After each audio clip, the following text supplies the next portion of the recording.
I had broken the Lin Kuei free of Liu Kang's enslavement. We were now masters of our destiny and could take our place among Earthrealm's great nations. But taking and holding territory would require a vast army. I needed more fighters to make our presence felt. Then I recalled Shang Tsung's dragon warriors. An army of them would be unstoppable. But trafficking in such strong magic would surely draw Liu Kang's attention. Sector advised that we avoid detection by building our army using science, not sorcery. We've invested much into this endeavor, and we are beginning to see results. Once again proving the depths of Sector's genius. When we are done, all of Earthrealm will honor our desires and heed our demands. If not, they will face the Lin Kuei's wrath. No sooner had Titan Shang Tsung been defeated than Bi-Han and his loyalists hunted us down. Outnumbered, we fled to Japan. There, we sought refuge from an old family friend. As children, we played together. But Harumi Shirai was a woman now, the head of her clan. Her strength, beauty, and intellect awed me. Also incensed by Bi-Han's betrayal, Harumi agreed to help me forge a new clan, one that would stand against him and defend Earthrealm. Her aid proved invaluable, and as time went on, we grew closer. To honor Harumi and pay respects to my new bride, I named the clan after her, calling it the Shirai Ryu. Now the battle against my brother begins in earnest. The Shirai Ryu won't rest until Bi-Han is defeated and the Lin Kuei's honor restored. My loyal partner had warned me. Reclaiming my power as Keeper of Time might have unforeseen consequences. In this, as in most things, he proved prescient. The process I had undergone did irreparable harm to my body. Taking back my power had cost me my immortality. While my lifespan would still stretch across eons, I would one day perish. And if the war with Titan Shang Tsung taught me anything, it is that this timeline is not safe without a protector. Yet I had never given thought to choosing a successor. Who is it that could replace me and protect my new era? The answer, of course, is Geras. Tireless and meticulous, he is perfectly suited to be entrusted with this grave duty. And no one knows better the temptations of the hourglass. I have no doubt he will be above them.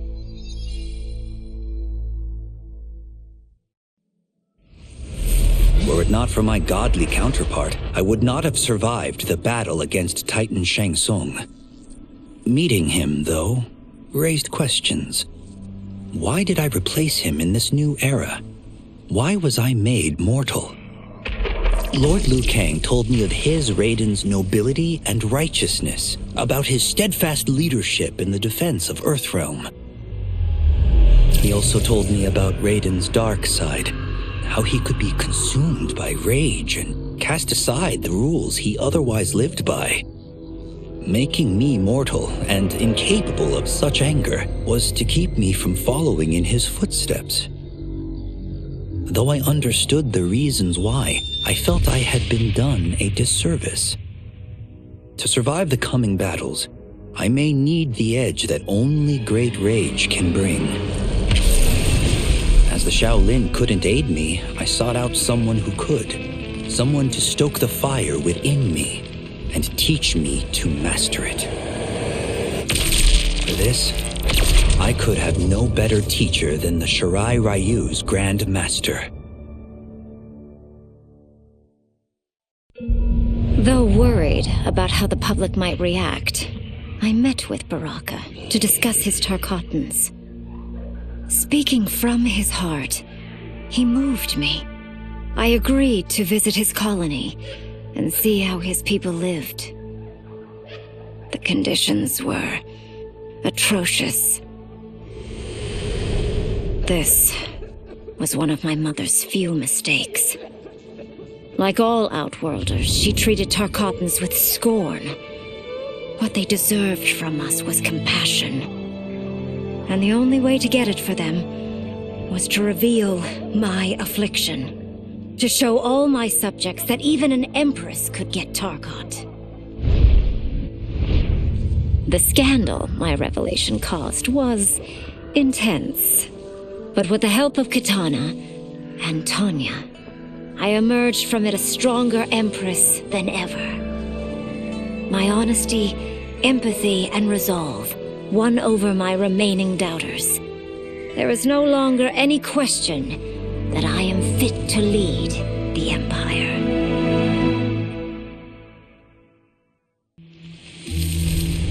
General Shao's revolt left Outworld's armies in tatters. We were vulnerable to enemies both foreign and domestic.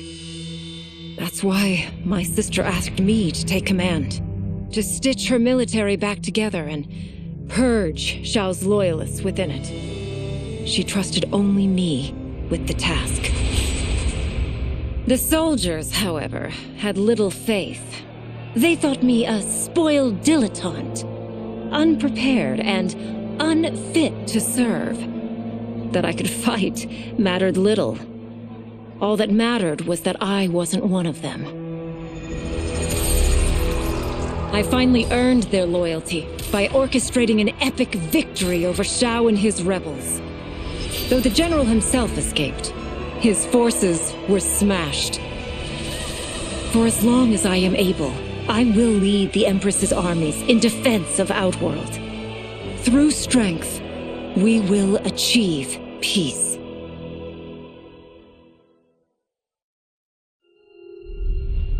Kuai Liang and I were working hard to build our new clan. But even with the help of his close friend Harumi, it was difficult. The biggest problem was finding the right initiates. Then, one night, while walking outside Harumi's compound, I was attacked. I thought at first it was a Lin Kuei assassin, but his strikes were too uncertain, too angry. My attacker, it turns out, was a boy. Homeless and hungry, his assault was born of desperation. He needed money so that he could eat. It was like looking at myself 15 years ago. I would have ended up just like him if the Lin Kuei hadn't taken me in. So I took the boy to Kuai Liang, who also appreciated his fire. We made him our first initiate.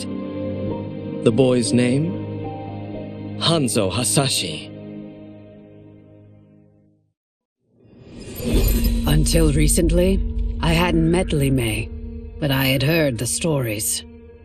How the Umgadi's matron superior blamed her for not preventing Emperor Jared's murder. How she quit in disgrace rather than accept punishment. But those stories didn't fit the woman I now knew. Li Mei would never have been so negligent. Eventually, I uncovered the truth. The failures and mistakes which led to the Emperor's murder, they resulted from poor decisions made by the matron superior themselves. They made Li Mei their scapegoat. When the Empress found out, she wanted the Umgadi disbanded. But I convinced her that it could be reformed. To make sure it did, she put me in charge. I am humbled by this sacred responsibility. The Umgadi, my sisters, they are my life.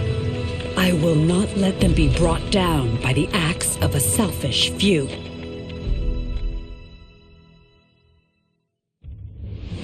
to elude capture by Empress Mileena, I joined Havik's crusade in Saido. There I summoned more magic than I thought possible, and drowned out the old regime. Havik's longed-for anarchy had been achieved. He was more than satisfied. But I was left empty and broken. Had I been satisfied as Outworld's High Mage, not let myself be tempted by Shang Tsung, a great city would not now lay in ruins. I've caused devastation, ended thousands of lives, all because of my blind ambition. I've betrayed my oath, my sovereign, and my realm. These high crimes merit punishment, and I'll accept whatever the Empress gives me. My only ambition now is to one day be forgiven.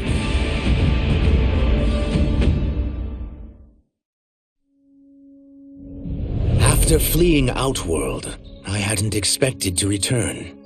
But then I also hadn't expected the new Empress to make me an offer I couldn't refuse. To thank me for helping stop General Shao's rebellion, she asked me to be her emissary to the Zaterrans. Going home, bearing the seal of the royal house, I would show, once and for all, that my mutation wasn't to be feared. That it wasn't a source of shame. To my surprise, I was welcomed. But those warm smiles hid a dark secret.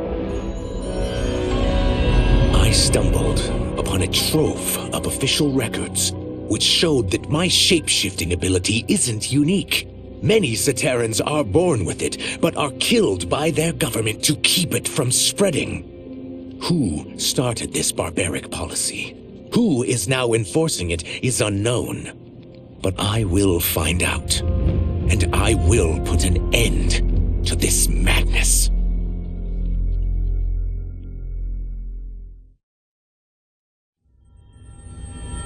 While the regime had changed, little else had. My people still suffered in silence, ignored by the rest of Outworld. Though now I knew Empress Mileena's secret, that she was also afflicted with Tarkat. If anyone would help, it would be her. But how to get an audience? Syzoth. He was the Empress's new emissary to the Zaterrans. I asked him to introduce us. At great personal risk, he agreed. And as I'd prayed, the Empress was willing to meet. Even better, she would visit the colony. She was shocked to see how we lived. She moved quickly to provide for our care and comfort. Thanks to the Empress and Syzoth, we Tarkatans are no longer pariahs. Until our disease can be cured, that will do. As her reign began, Empress Mileena faced many challenges. To meet them, she turned to the people she trusted. Her sister to lead her army, and me to lead her imperial police. Though I missed Empress Sindel dearly, I was glad my ties with her family had been mended. But while it was an honor to be made responsible for Outworld's internal security, I soon realized accepting the appointment was a mistake. I'm not cut out to be a bureaucrat, nor am I patient enough to navigate the Imperial Court's politics. I was at my best patrolling Sundo's streets, when I could feel the city's pulse and serve and protect its citizens directly. That's why I resigned my post and resumed my role as Sundo's first constable. I end each day knowing I've made a difference.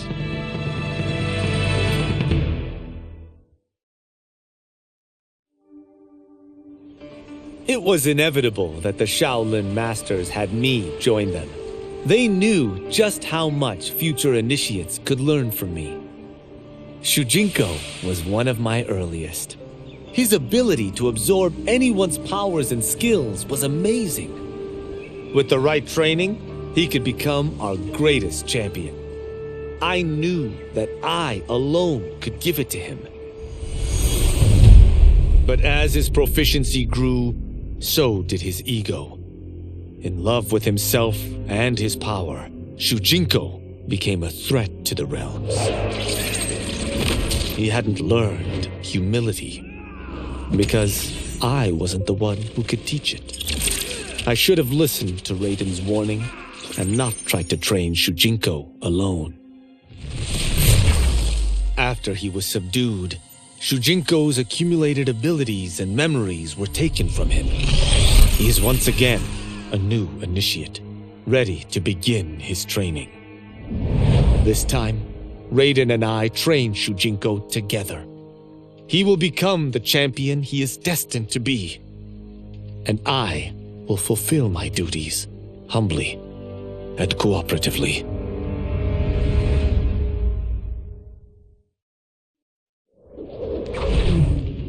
Since this whole thing kicked off, I'd wondered why Liu Kang chose me to be a champion. I mean, sure, I was killing it as a martial arts star, but it's one thing when it's all for show. It's different when you're playing for keeps. Then Liu Kang let me in on his master plan. He wanted the masses to know about the world beyond them, the one filled with gods and monsters, and he wanted me to tell him about it. But I knew revealing the truth all at once would be too shocking of a plot twist for most. That's why I pitched doing a bunch of stories, to slowly get people used to it. And if there's one thing I can do, besides kick ass in combat, it's build a cinematic universe. I'm serving up movies, streaming series, games, you name it. I like that I'm doing a public service, and it doesn't hurt that I'm making more than a few bucks. It's the kind of synergy that would make any studio mogul proud.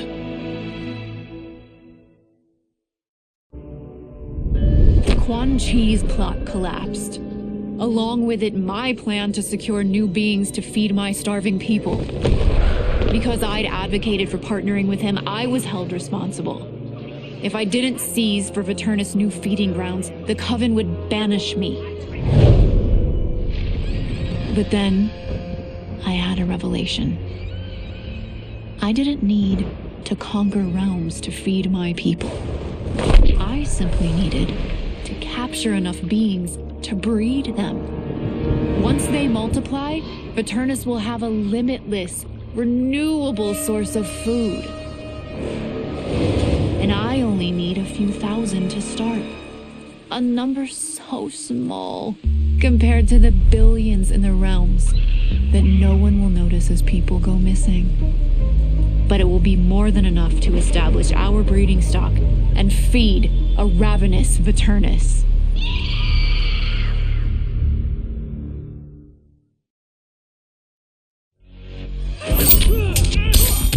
I wasn't looking for allies against the Yakuza, but I found one in Special Agent Jackson Briggs. He'd heard gangsters plotting to kill me on a wiretap and came calling, hoping I'd be his informant. We planned to part ways when we got the job done, but then Shang Tsung showed up to steal Sento. Needless to say, Jackson had questions. It blew his mind to hear that the stories in Johnny's movies were real. Once the shock wore off, Jackson quickly sized up the threats Earthrealm faced. To deal with them, he got his bosses at the FBI to form the Outworld Investigation Agency. When he asked me to sign on, I hesitated. After all, me? A government agent? But it's an important job. And more importantly to me, an honest living.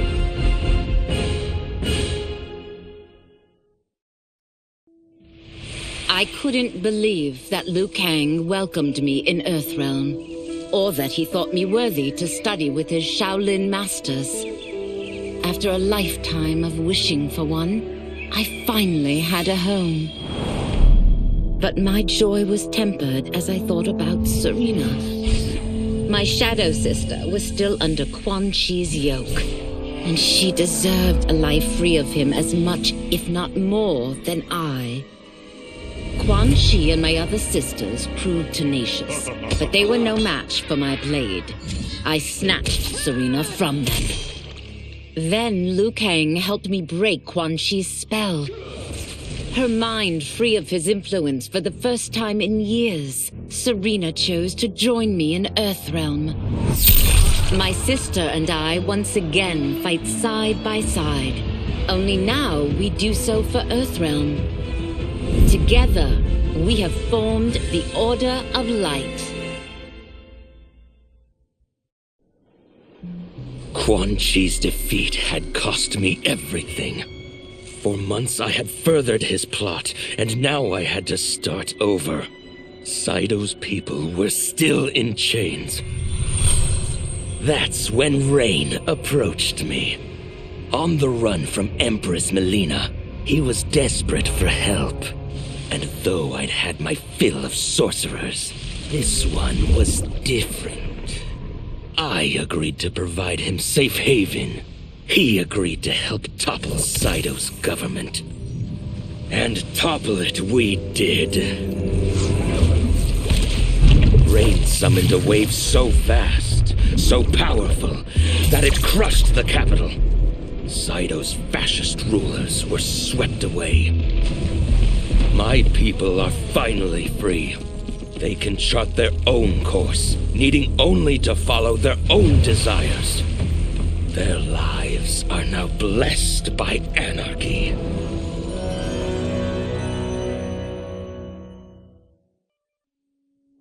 With General Shao freed from prison, we began raising a new army against the royal family. Though many were eager recruits, few were good at soldiering. It was so bad, the general was forced to change tactics. He decided that we needed a doomsday weapon. That weapon isn't a thing, though. It is a monster. Onaga, the Dragon King. The general told me the old legends were true, that his ancient ancestor defeated Onaga, trapping him deep inside Mount Sagan. The Dragon King is still there today, his pent-up fury waiting to be unleashed.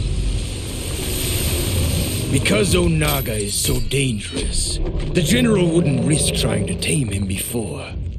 But now, he feels we have no choice.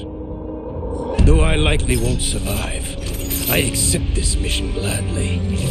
I can think of no greater honor than to give my life in the general's service.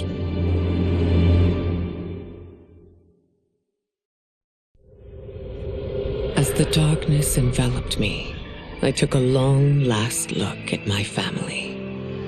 I did not expect to see them again until their souls joined mine in the living forest. But miraculously, my beloved husband delivered me from oblivion.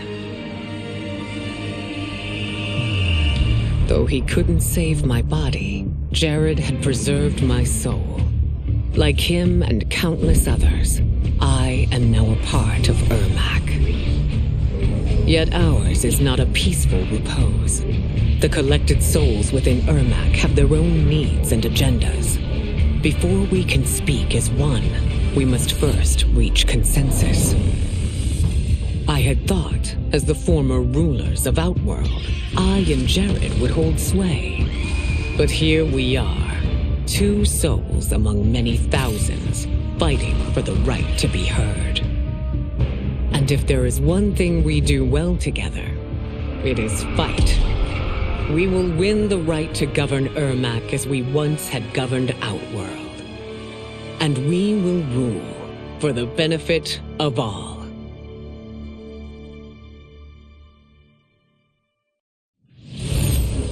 The battle had been lost, but the war isn't over. I won't stop fighting until I take Outworld's throne. That they thought Lei Chin Prison would hold me is laughable. Once free, I began planning my next campaign. I would need an unstoppable army to overthrow Mileena. Unfortunately, most of my former soldiers lacked the courage to rally to my standard. Rebuilding my army would require finding new recruits. And that task is proving easier than expected. Outworld's golden age has left more than a few behind. Without hope, without power, they eagerly heed my call to tear down Mileena's government.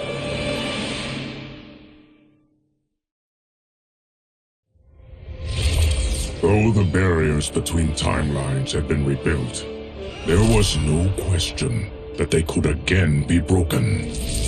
Protecting this timeline would require eternal vigilance, so that it could not fall victim to further outside aggression. But nothing in my countless lifetimes had prepared me for this task. In none of them had multiple timelines ever coexisted. Monitoring them for threats was an entirely novel problem. It would require a novel solution. I discovered that though the timelines no longer touched, their meeting had left them intertwined. I can now secretly surveil all timelines, keeping watch for potential danger. It pleases me to do this service for the new era. Lord Liu Kang may rest assured that it is secure.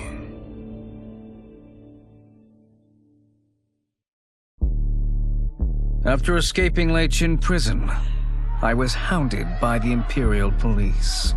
I needed a place to hide and to recuperate while I plotted the best way forward. I knew the remote canton of my youth would be perfect. To escape capture, I traveled by sea. Little did I know that a gargantuan storm was brewing. My tiny craft was smashed apart. I closed my eyes, waiting to drown, hoping that the Netherrealm wouldn't claim my soul. But when I reopened them, I found myself not in hell, but on a deserted island. From its ruins, I could tell that great sorcerers had once lived there. In the caves beneath the ruins, I found what I can only describe as a well of souls. Once I learn how to wield its power, I will become invincible.